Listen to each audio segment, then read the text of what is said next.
Hey, what's going on, Scora? How you doing? I'm good. Thank you. Welcome back to the Astrology of the Underworld podcast, episode 10 or 11. I 11. think it's 11. Yeah, Yep, this is you're right. episode It's 11. 11. Yeah. 11. Oh my God, we got so many episodes. I know already. I was just thinking in my head, God, there's so many horrible men. Yeah, there really are. Yeah. Not slim pickings here. Not for this thing. So before we say anything, Oh, yeah, this is a fuck this guy. yeah. Yeah, this was interesting. I remember when this happened and they first got the report. So this episode has to do with Bryan Christopher Kohberger. Yes. Who is the individual who murdered 4 University of Idaho students. Was that back in 2022? So during COVID. The victims were Kaylee, how you say that last name? Gonsalves, Madison Mogan Noodle.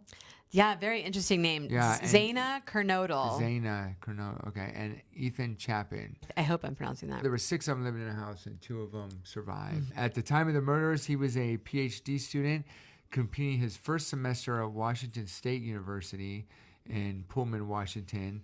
He was arrested on December 30th, 2022 at his parents' home in Pennsylvania, found in the kitchen wearing examination gloves, sorting trash in his Ziploc bags, which that's weird. Yeah, he was a strange guy. Pleaded guilty July 2025. 2025. Sentenced to 4 consecutive life terms without the possibility of parole, plus 10 years for burglary. Good thing they got that extra 10 years in there. Fuck. Justice was served. Justice was served with the 10 years for burglary. Anyways, This dude was born November 21st, 1994 in Albrightsville, Pennsylvania. Go Socorro. Yeah, so he's a Scorpio, but not, I mean, you immediately saw when I pulled up his chart, you were like, oh my God, because he has a huge stellium in Scorpio. He's got his sun, Pluto, Jupiter, Mercury, his north node, and Venus. And as someone who has a huge stellium, that is a lot of concentrated energy. So he was a Scorpio plus. And what is that right there? That's a grand trine. Yes. He also has a grand trine in his chart. And of course, one of the planets is... That is the moon. Yeah, in Cancer. In Cancer, in its own sign. And what is this called again? A stellium? Yes, it's That's a when stellium. there's 3 or more planets yes, in a house. Very good, very good. I got this. I don't know if he is a Capricorn rising. I just made him a Capricorn rising because that seemed to fit. I knew he had to have something in the 8th house, and it made sense for him to have Mars in the 8th house. And it's making that square aspect. Do you remember where we saw that before? No. We saw that on the guy that we did last week. Remember he had that Jupiter, Mars. John Meehan? Or it might not have been John Meehan. It might have been Chris Watts. But Jupiter Mars. No, it was John Meehan. I think he had a Jupiter Mars opposition. This guy has a Jupiter Mars square, and that's again a lot of anger, but hidden, secret, very secret. And then Venus in Scorpio retrograde. He got made fun of a lot when he was a kid. And anyway. I was just thinking maybe at some point we should do a reunion show where we have an episode where we bring all 12 of the charts together and say, here's their comparing. Here's what's the same. Well, you know Ask and you shall receive. All right. That's what I'm talking about. Okay. So this guy grew up in Broadheadsville. Is that how you say that? Broadheadsville and Albrightsville. All the motherfucking villas in Pennsylvania. Small towns on the Pocono Mountains. Parents Michael and Marianne Kohberger. 2 older sisters, Melissa and Amanda. Mother worked as a paraeducator with special needs students in the same school district where his father worked as a maintenance person. He was overweight and throughout high school, developed a heroin addiction, which I thought that was super interesting. Isn't that interesting? Because Chris Watts also... Not on drugs too? He was overweight and was made fun of. Yes. Yeah, or not made fun. I don't know if he was made fun of or not, but he was definitely overweight. He was overweight. Chubby, yeah. And then he lost a bunch of weight, and that's when he decided to kill his wife and kids. And then, he ended up... So he was a teenager when he was a heroin addict, which is just crazy. I know. That whole thing is so weird to me. Like, he was a heroin addict, and then he became, like, a PhD candidate. And I know that's got like RFK Junior vibes. Yeah, because he was a heroin addict, too. And now he's fucking running HHS. Anyways. All right. Snorting cocaine off the toilet seat. Anyways, yeah, he lost it. They were saying that like his senior year, he lost 100 pounds and he totally had a shift. And then he became aggressive. So right, again, almost like Chris Watts. That Jupiter Mars square, like it's not. The anger isn't just a little bit, it's like overwhelming. But it's hidden again. And then also Chiron in Virgo making a trine to Uranus, and this Uranus-Neptune conjunction. So like shocking surprises, but it's confusing though at the same time, and it is directly related to his wounds, whatever they are. And interestingly, I can't remember, somewhere I had read or seen or something that he had like obsessive compulsive stuff. And so Chiron again is the wounded healer, and a lot of times like where Chiron is like where we are like either like literally physically wounded or we experience trauma, and then we can turn around and help others. Chiron in Virgo is perfectionism as well. And to me, it just seemed that was his impetus to go to school, because he ended up, like we were saying earlier, becoming a PhD candidate, and the perfectionism around it. But also that making a sextile also to his Jupiter over here in Scorpio, that's like the pain is directly related to, and it's hidden and it's enormous and it's a part of his identity. And so like he became this PhD scholar or whatever, but or trying to. Yeah. Yeah, he was, after high school, he was at a technical institute and then dropped out and became a security guard in his old school district where he was actually roaming the halls where he used to get bullied all the time, which is interesting. He had a cheerleader obsession, apparently, when he was in high school. Yeah. He was fixated on some girl who looked actually similar to one of the victims. Yeah.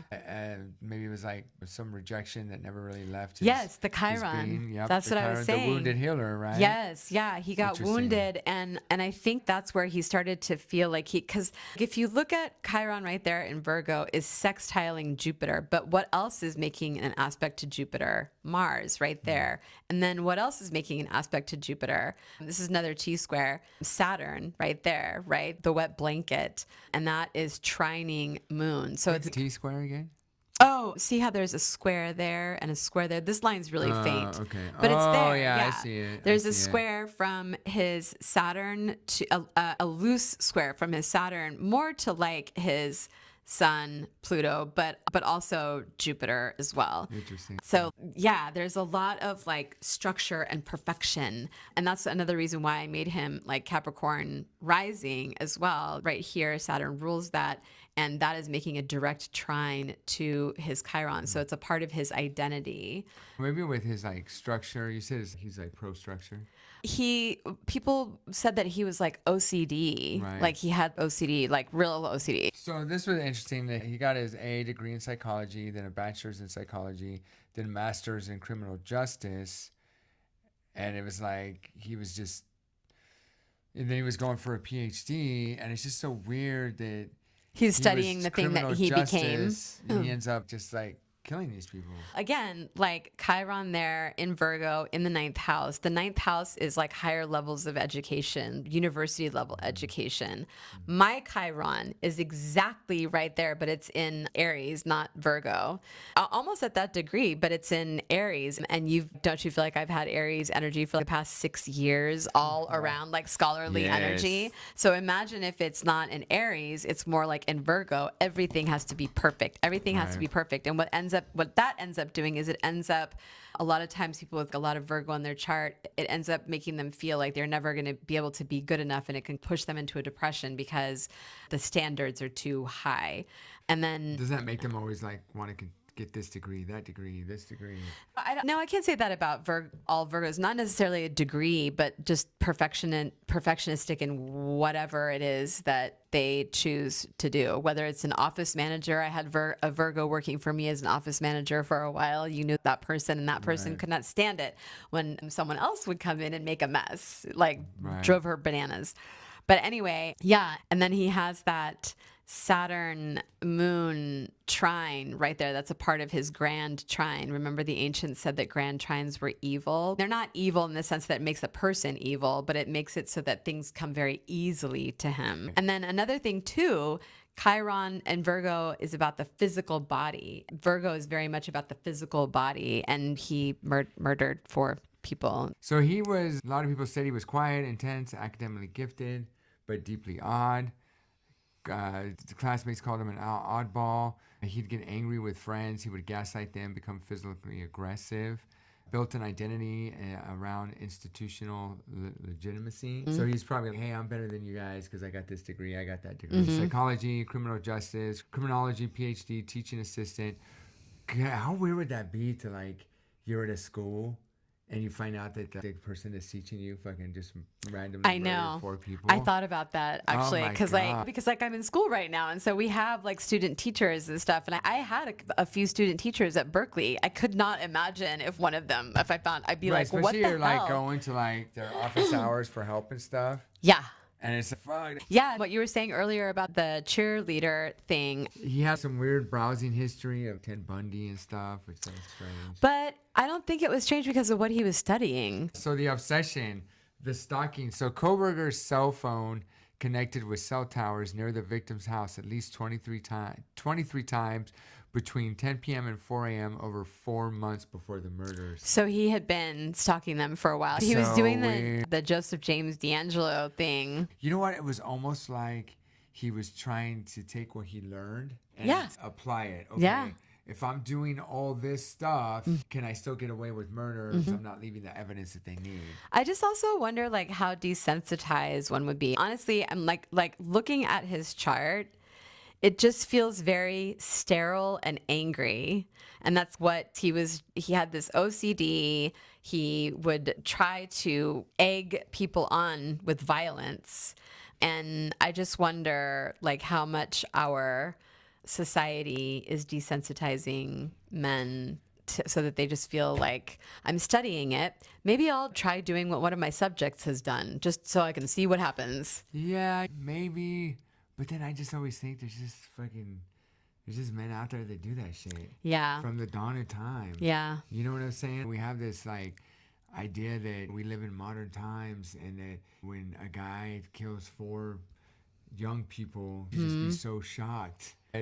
When in history has that not happened? It happens all the time. Yeah, and it's like always right in front of us. And he was really awkward. His Venus retrograde in Scorpio is he didn't know. It seems like he just didn't know how to connect.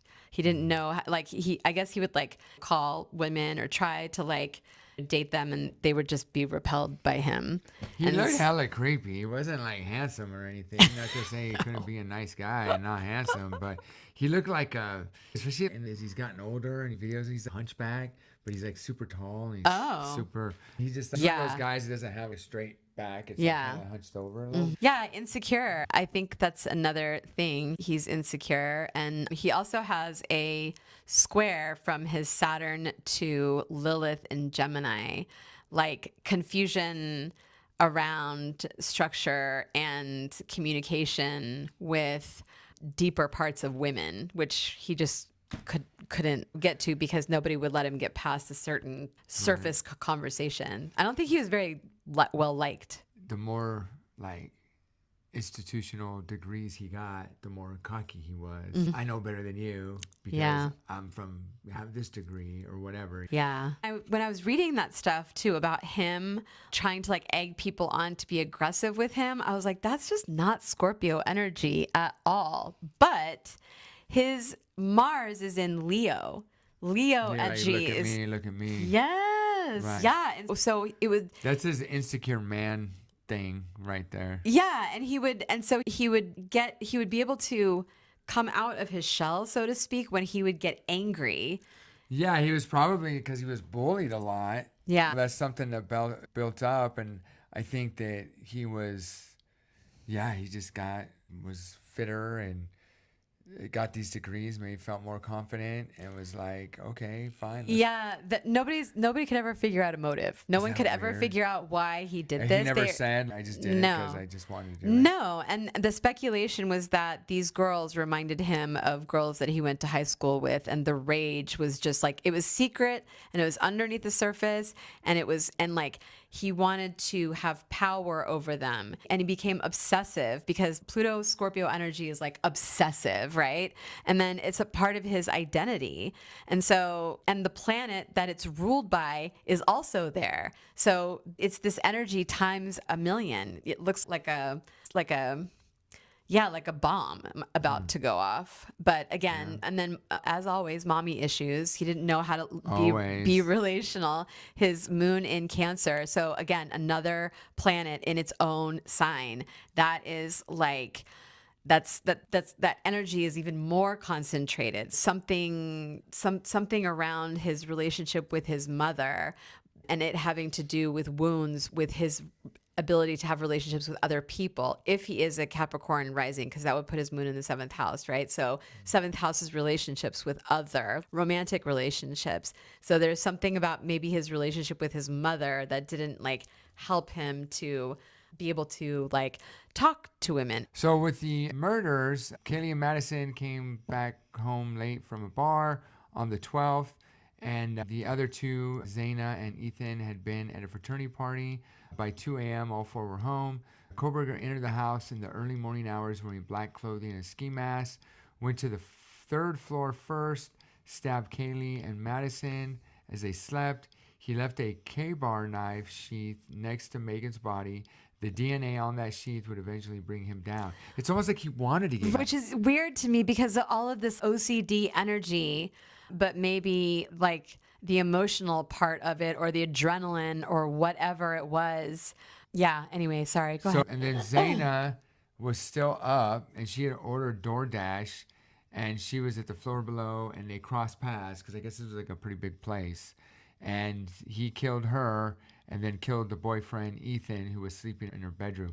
Now, what's just like horrible is that Zaina had 67 sharp force wounds, the most of any victim, with blood on the bottoms of her feet showing she moved after the attack. Oh my God. They always say that like when someone gets stabbed and killed versus shot and killed, that a stabbing is so much more personal because you actually you could shoot someone from 10 feet away. And you're like up close and personal. 67 wounds.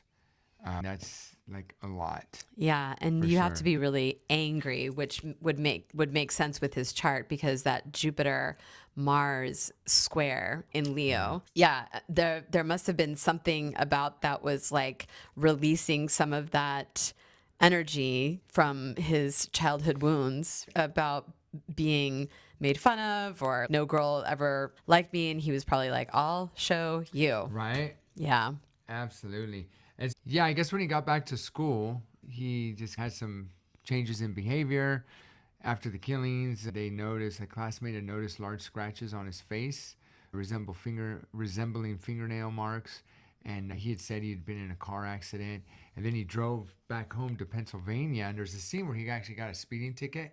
Oh my gosh, that's right. Fucking weird. It's so weird because he seemed super cool, calm, collected. Yeah, but he just something in his eyes though. He had those devil eyes, man. It's like he didn't even look afraid. He looked almost like comfortable. But also, you're not gonna. I don't know. There was something about him seeming like you're not gonna catch me. I'm sure he felt that he was way smarter than cops because of his PhD candidacy and stuff. Yeah.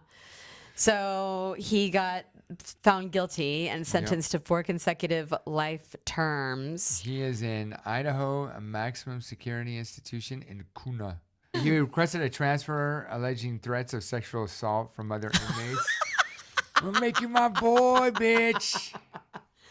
That's so hilarious. Good. I know, right? It's hilarious. It's assault. There was literally no reason for him. He didn't even know these people. No. He just was stalking them. He didn't like the way they looked, and then decided he was just going to kill him. And I'm not for the death penalty because I just think I'd rather see these guys have to live with their shit, maximum security. I don't care what anyone says.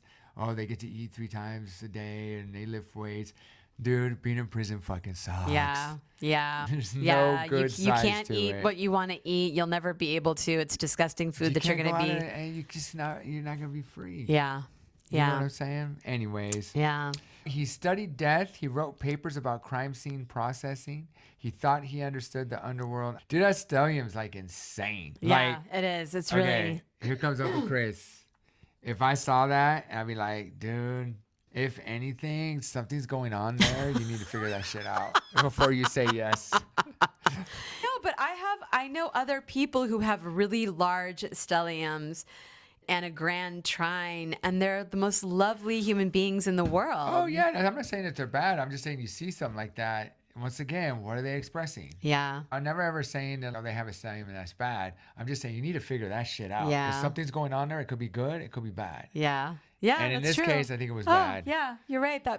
Good point. Just yeah. figure it out. Like, you can't sit there and say, oh, wow, look at that stellium. Awesome. Anyways, so what was you like growing up? Dude, that's something that you need to and again, analyze. Yes, you're right. Like, I'm going to show you my chart after when we're on break so that you can see that I have a stellium that looks just like that. It's in a different place. And I can say from experience that a lot of concentrated energy in one area is not easy to deal with, you know what I mean? And so he had all of this concentrated energy, all this scorpionic energy. So like hiding things. Scorpio is also associated with death and dying. Sometimes. Scorpio is also associated with the underworld. Well, fuck this guy. And fuck this guy. And so you had 4 victims. Fortunately, this guy's life without parole, 120 consecutive years. 4 consecutive years of 120. The guy's going to die in prison, which I think that's great. Maybe they can... Sometimes I feel like... Unless Trump decides to get him out, put him in the military or some stupid shit like that. Yeah. No, totally, dude. I was going to say, Go I see do this this guy. over there. Yeah. But I think maybe the other thing, too, I feel with, instead of killing these people, putting them on death row and killing them, maybe this is not ethical either, but we should be like studying them, talking to them. What is it? Trying to figure out. Maybe even it would be amazing to incorporate that with charts. I would love to talk to one of these guys without having to talk to them about their chart. It would be crazy. Yeah. Would that be crazy if some like inmate that was in it for murder, like became an astrologer? No, just reached out to you and said, hey, I want you to do a reading on me. Yeah. Oh, okay, we're out. I'm in San Quentin. Can you come visit me? Oh my God, forget that shit though. Anyways, all right. We'll see you next time. Yep, Thanks we'll see you so next time. much. Thanks for watching. Bye.